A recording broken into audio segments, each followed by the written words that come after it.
कश्मीर में जो कुछ हुआ था उसके बाद 140 करोड़ हिंदुस्तानियों का खून खौल रहा था। हर कोई यह जान रहा था कि अब कुछ बड़ा होगा और अब भारत ने पाकिस्तान को असली चोट दी है। एक ऐसी चोट जिसमें ना टैंक चलाया गया, ना मिसाइल गिराई गई, ना 2016 जैसी सर्जिकल स्ट्राइक हुई और ना 2019 जैसी बालाकोट एयर स्ट्राइक। इस बार भारत ने वो युद्ध शुरू किया है जो खून तो नहीं बहाएगा, लेकिन प्यास की तड़फ से पाकिस्तान को झकझोर कर रख देगा। और नतीजा, पाकिस्तान में अब चूल्हे नहीं जलेंगे, पाकिस्तान में बच्चे प्यास से तड़पेंगे, नौकरियां खत्म हो जाएंगी, कारखाने बंद हो जाएंगे, अस्पताल ठप हो जाएंगे, कराची लाहौर जैसे शहर अंधेरे में डूब जाएंगे, सब्जियों के दाम आसमान छुएंगे, खेत सूखेंगे, किसान भूख से तड़पेंगे, जनता सड़कों पर होगी। मौत गोली से नहीं, प्यास से आएगी। भारत ने पाकिस्तान से उस युद्ध की शुरुआत की है जहां खून तो नहीं बहेगा, लेकिन प्यास की तड़प से पाकिस्तान सूख कर मर जाएगा, क्योंकि इस बार वार वाटर स्ट्राइक से है। इंडिया वर्सेस पाकिस्तान में वॉर जो है वो वाटर स्ट्राइक की है। इंसाफ की धार में भारत का पहला प्रहार, वो प्रहार जो इतिहास में प्यास से लिखा जाएगा, वो प्रहार जो पाकिस्तान की रीढ़ पर ऐसा वार है जिसकी गूंज सदियों तक सुनाई पड़ी। पहलगाम में दरअसल जब पाकिस्तान समर्थित आतंकवादियों द्वारा हिंदुओं का नरसंहार हुआ तो यह भारत के सब्र का आखिरी बिंदु था। और इसके बाद भारत ने वो फैसला लिया, वो समझौता तोड़ दिया जिसे मानवता के लिए उसने तब भी निभाया जब 1965-1971 में भारत पाकिस्तान के बीच में युद्ध हुआ, जब 1993 में पाकिस्तान ने मुंबई में हमला करवाया, जब 2001 में पाकिस्तान ने संसद में हमला करवाया, 2008 में 26/11 का नरसंहार हुआ, 2016 में उरी और 2019 में पुलवामा में हमारे जवानों पर पाकिस्तान ने हमला करवाया। उसके बावजूद भी भारत ने जिस समझौते को निभाए रखा था, इस बार भारत ने अपने सब्र के बांध को तोड़ दिया और बांध को अब रोकने का फैसला किया जो पाकिस्तान को बूंद बूंद पानी के लिए तरसा देगा, पाकिस्तान को अंधेरे में डाल देगा, पाकिस्तान की बर्बादी की तरफ सबसे बड़ा निर्णायक कदम उठा देगा। भारत ने 5 निर्णायक कदमों के जरिए पाकिस्तान को कूटनीतिक, आर्थिक और रणनीतिक मोर्चों पर खरीद लिया है। 5 फैसले लिए, पंच मारा है। पहला, अटारी बॉर्डर बंद कर दिया है, जिसका मतलब है कि द्विपक्षीय व्यापार, यानी अब भारत से पाकिस्तान में कोई व्यापार नहीं, आवागमन बंद। वो जो बॉर्डर पर हिंदुस्तान पाकिस्तान करते थे वो सब खत्म। दूसरा, सिंधु जल समझौता, जिसे पाकिस्तान की जीवन रेखा कहा जाता है, उस पर प्रहार। तीसरा, भारत में पाकिस्तानी उच्चायोग को बंद कर दिया, कहा सामान पैक करो यहां से। भारत दुनिया के सामने पाकिस्तान को दिखाना चाहता है कि यह आतंकवाद समर्थित देश है, वो देश जो आतंकवाद को भारत में प्रायोजित करवाता है, और अब भारत पाकिस्तान से कोई रिश्ता नहीं रखेगा। पाकिस्तान हाई कमीशन को भारत से निकलने का आदेश जारी कर दिया गया है, कोई कूटनीतिक रिश्ता नहीं होगा।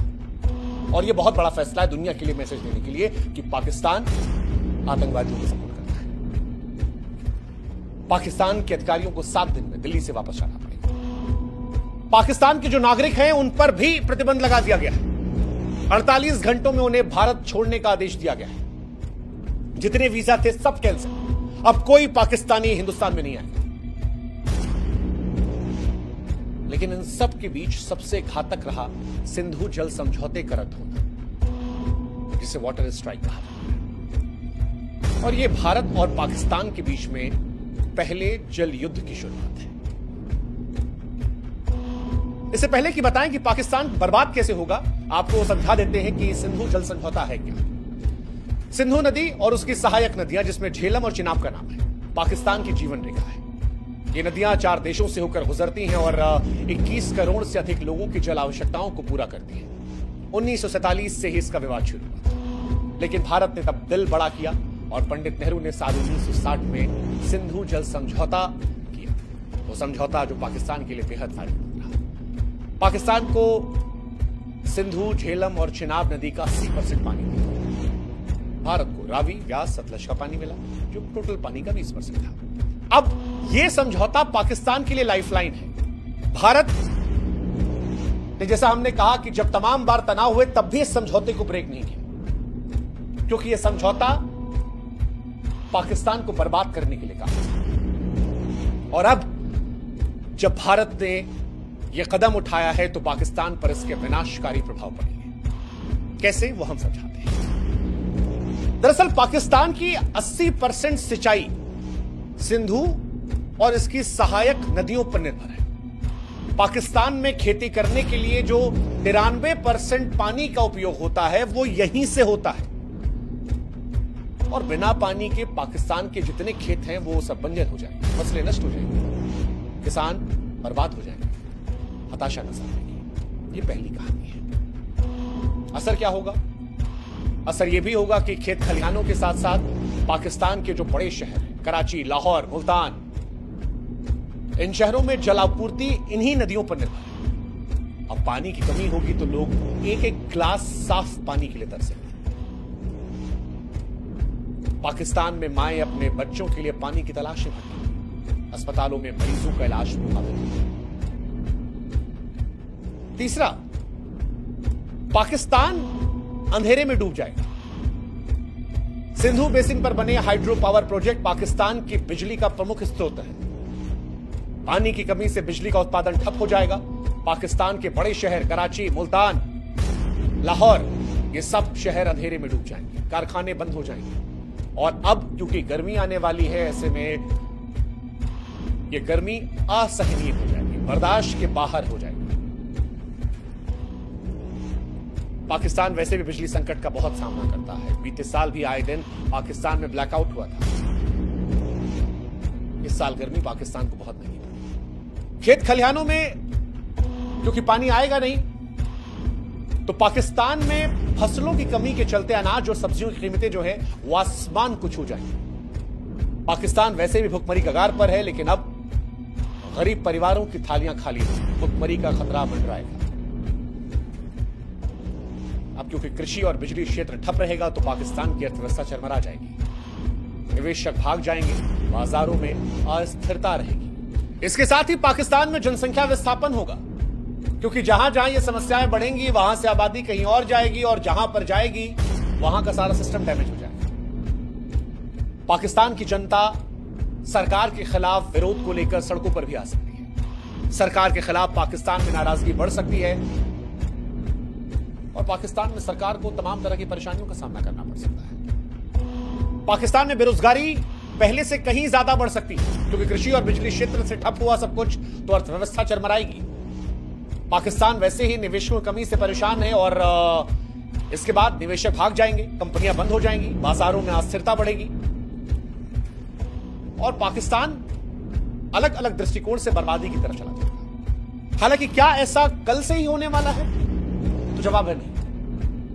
भारत ने जो यह फैसला लिया है, यह ऐसा नहीं है कि कल से ही पाकिस्तान को बर्बाद कर देगा, क्योंकि कई लोग के मन में सवाल है कि क्या ऐसा फैसला लेने के बाद पाकिस्तान तुरंत बर्बाद हो जाएगा, या बर्बाद पाकिस्तान होगा तो कितना समय लगेगा? इसका जवाब भी हम आपको देते हैं। सिंधु जल संधि टूटने से तत्काल गंभीर नुकसान पाकिस्तान को नहीं है। क्यों नहीं है वो समझाते हैं। सिंधु, झेलम, चिनाब नदियों का पानी जो है वो तुरंत नहीं रुकेगा, क्योंकि ऐसा करने के लिए भारत को बड़े बांधों की जरूरत है, जो फिलहाल अभी तैयार नहीं है।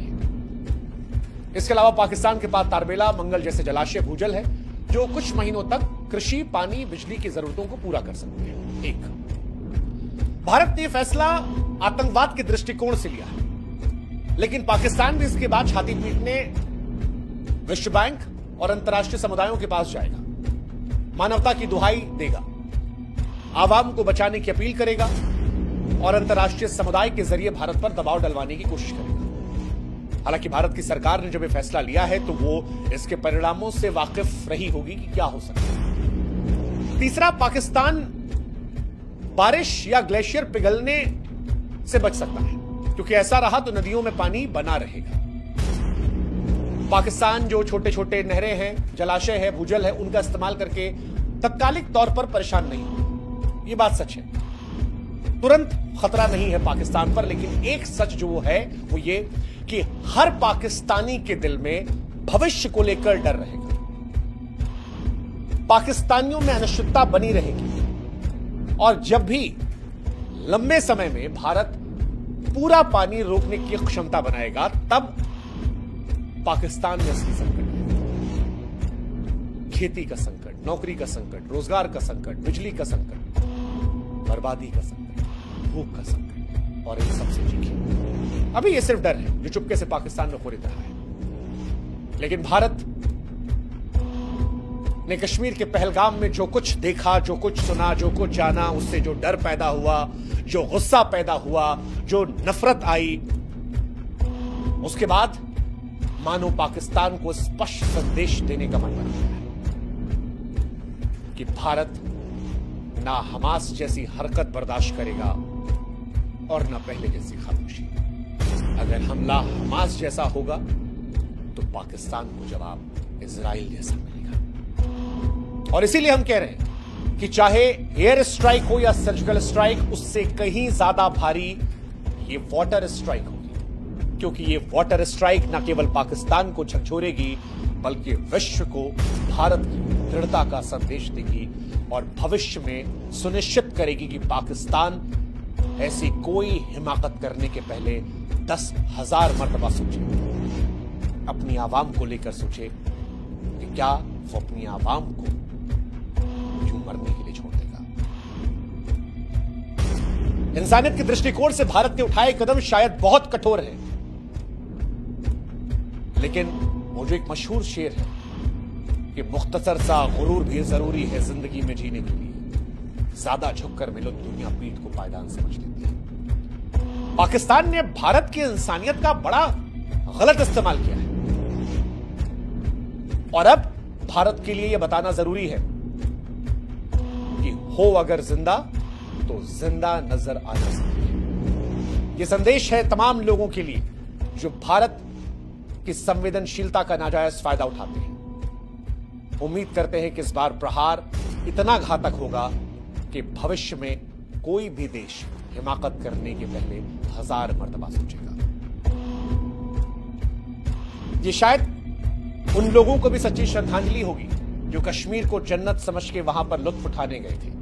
वो लोग जो अपने हनीमून पर गए थे, या वो जो कहीं नौकरी करने के बाद चंद पैसे बचाकर जिंदगी की थोड़ी खुशियां ढूंढने गए थे और उन्हें बेरहम मौत दे दी गई क्योंकि वो हिंदू थे।